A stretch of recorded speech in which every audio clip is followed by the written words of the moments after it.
A ver, vamos a cerrar un poco el tema de los cambios, las boletas. Está en línea de teléfono, tiene la amabilidad de atendernos Franco Rinaldi, fue candidato en su momento por la Libertad Avanza, hubo un escándalo a propósito de sus dichos y él también lo bajaron, renunció, no sé bien cómo fueron, me lo dirá él, en 2023 era precandidato en ese momento a legislador por la ciudad de Buenos Aires. En ese caso era voto electrónico ya en el 2023, ¿no? Esta línea de teléfono. Franco, ¿qué tal? Reinaldo 7K te saluda en Radio con Vos. Hola Reinaldo, gracias por llamarme. Nos parecía interesante porque nos acordamos Sí. de la situación de Niembro, nos acordamos de tu situación. Vos eras candidato por Juntos por el Cambio en aquel momento, ¿no? Juntos por el Cambio, sí. No, eso te iba a decir. Corrijamos porque yo nunca fui de la Libertad Avanza. Sí, está bien, tenés razón, perdón. Mi equivocación. No pasa nada. ¿Qué pasó ahí? ¿Cómo fue el proceso? El proceso en términos... ¿Vos renunciaste o te pidieron que bajara? No me acuerdo cómo fue. Claro, como vos sabés, Reinaldo, yo tenía una... Justo pasaba además una situación además de salud complicada. De hecho, a los pocos meses que finalmente yo renuncié a mi candidatura, me tuve que operar de nuevo el brazo por segunda vez, y el brazo después me lo volvieron a operar una vez más. Tuve un TEP a causa de esa cirugía, un TEP es una tromboembolia pulmonar, ¿no? Entonces la verdad que yo estaba en una situación en la cual la presión era realmente muy grande, algo desconocido para mí. Yo no vengo de la práctica de la política partidaria, había sido solamente un lejano candidato con Ricardo López Murphy, quinto candidato que de suplente, o sea, fuera más que nada por la cuestión de darle una mano a Ricardo en ese momento. Y no venía de la experiencia de la política partidaria, y se armó una operación realmente monstruosa que la encabezó el ahora candidato, pero todavía senador nacional, Lustó, con Jacobit y toda esa gente, y armaron una operación con recortes de mis programas de Café con Franco. Y entonces la verdad que la situación estaba en una situación muy crítica, de mucha presión, ¿viste? Y yo estoy solo en Buenos Aires, no la podía aguantar porque tenía una situación familiar complicada, tenía una situación de salud para mí también complicada, y la verdad que la presión era tremenda en los términos en los cuales yo no había cometido ningún delito, no existe el delito de opinión, no había cometido ningún delito, y se estaban armando una acusación sobre mi persona que realmente impedía que pudiéramos discutir sobre cualquier cosa en la ciudad. Habías dicho sinagoga 12, refiriéndote a página 12, ¿no? Había hecho la paráfrasis de... Eso es algo que decía Jepe Kelly. Tomame Reinaldo. Yo soy una persona que escucha radio desde los 7, 8 años, ¿viste? Y ponerle entre mucha gente que crecí escuchando, cuando incluso si vos querés, yo era una persona de izquierda o de centro izquierda, cuando iba a la facultad, yo escuchaba a Jepe Kelly, que estaba en Radio El Mundo. Jepe Kelly, para quien no sabe, porque es una persona de otra época, si vos querés, le contemos, es Guillermo Patricio Kelly. Sí. Guillermo Patricio Kelly, que además después fue perdonado por la colectividad por las cosas que dijo, entre las cuales hay algunas que se le imputan que no dijo, como por ejemplo, haga patria, mate un judío, eso no lo dijo nunca Jepe Kelly. Pero bordeaba el antisemitismo, ¿no? Claro que sí, pero yo... Bordeaba o estaba dentro, por decirlo de otra manera, sí. Claro, y él se arrepintió, después creo que pidió perdón, y la colectividad lo perdonó. Pero dejando eso de lado, podría haber sido eso podría no haber pasado. Lo que sí era cierto es que mi paráfrasis de ningún modo era una cosa, era un ejercicio de ese antisemitismo.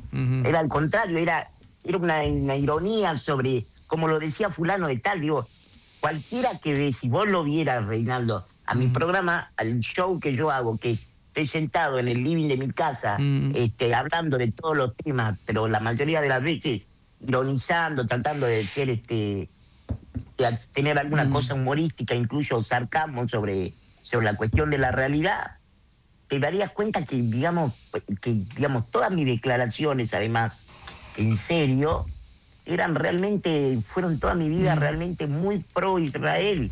Con lo cual, eso también fue una cosa la verdad muy, que muy complicada. Hoy lo tenés encabezando la lista de la Libertad Avanza a Alejandro Fargosi, ¿no? Que también ha estado coqueteando con esas ideas y no en un stand-up como hacías vos. Te quiero preguntar algo más, vos que tenés... Y aclaro lo siguiente, Reinaldo, sí. Yo no era ni fui nunca funcionario público. No, claro. No era ni fui nunca funcionario público, además.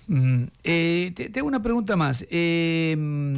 Vos tenés una discapacidad. Correcto. ¿Cómo viste todo este proceso de financiamiento que hubo al sector de la discapacidad? Mal, muy mal. Muy mal.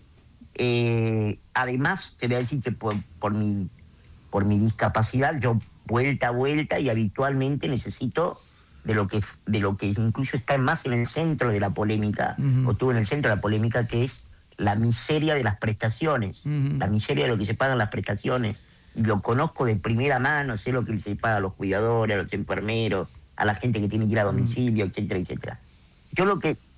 Yo lo lamento mucho porque creo que el gobierno perdió una gran oportunidad de rediscutir un tema realmente muy sensible y muy importante y fácilmente solucionable. Fácilmente solucionable. ¿Sabes qué pasa? Yo pienso lo siguiente.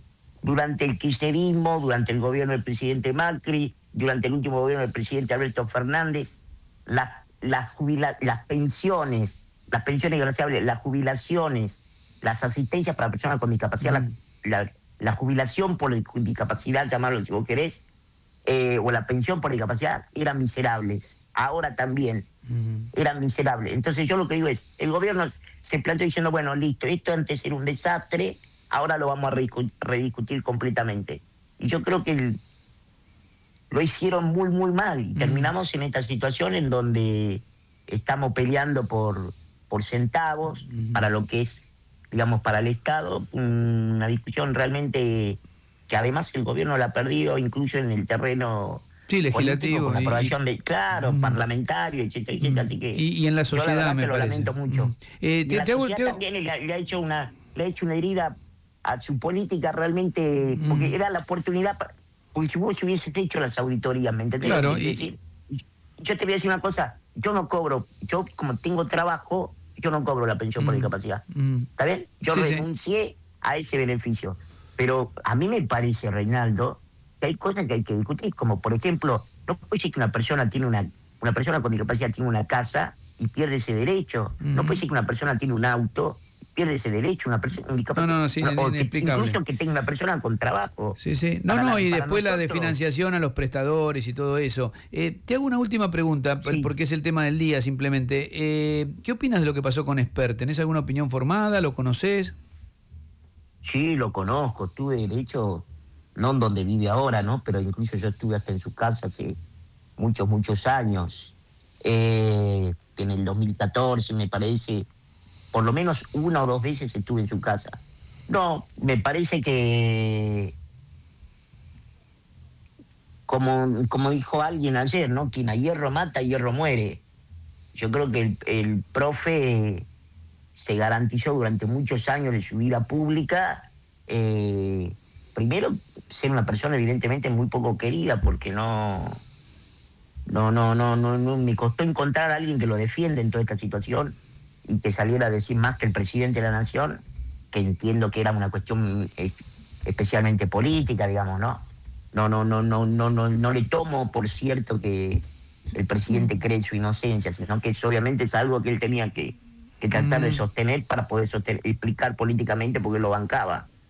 Pero pienso que que era un mal candidato. Yo lo dije en mi programa también muchas veces. Yo creo que Esper fue siempre un mal candidato.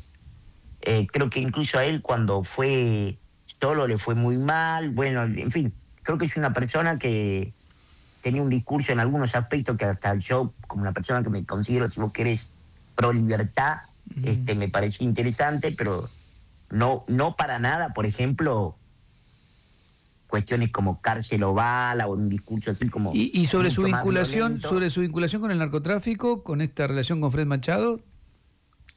No, yo creo que la defensa que hace él que hizo él estos últimos 7, 8 días, cada vez que hablaba se embarraba más. Y no le creo nada. Cuando lo vi llorando, yo lo vi el video, ¿no? En YouTube. Sí, sí.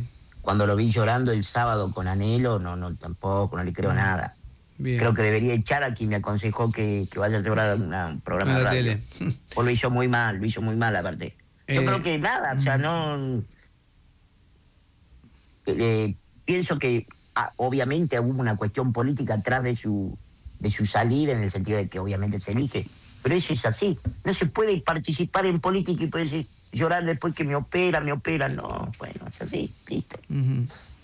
Franco, gracias por atendernos, Gracias a vos por llamarme. Franco Rinaldi, el otro precandidato que nos acordábamos que tuvo que renunciar, era el candidato legislador por Juntos por el Cambio, el otro era Niembro, Niembro llegó a ser candidato, y ahora es José Luis Esper. Arrancamos, hay mucha información, tenemos un lío.